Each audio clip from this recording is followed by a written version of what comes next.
I'm Philip. I'm 32 years old and I'm from the United Kingdom. When I was 24 years old, I went to the STI clinic over my lunch break from work. They did the initial HIV test and that came back as HIV positive.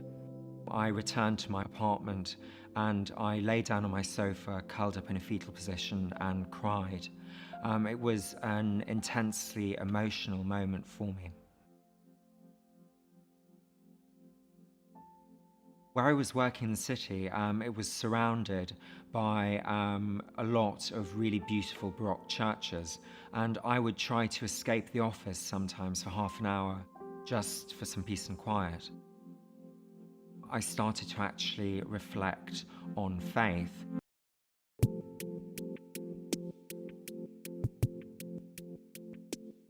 I would say that Christianity helped me gain a greater sense of acceptance, not just around my HIV, but around who I am as a person. I started to think about how I could help other people. One of the most rewarding aspects of my activism is going into schools and speaking to young people. I discuss my own experiences with HIV, and I also talk about being gay and Christian. I've always taken care of my health. It's important to consider the health of your bones and how that relates to being HIV positive to avoid potentially bones thinning or osteoporosis.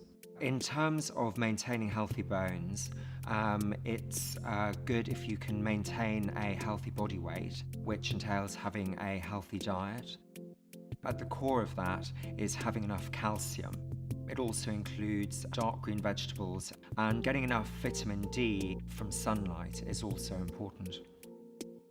It's great if you can do activities such as walking and running, actual weights training in the gym. That would be very beneficial as well. If I could go back to my 24-year-old self, I would give myself a hug. And I would say to that young man, you're going to get through this. Everything is going to be okay. HIV is just a part of me because I've incorporated my HIV into my identity, leaving me a more empowered person.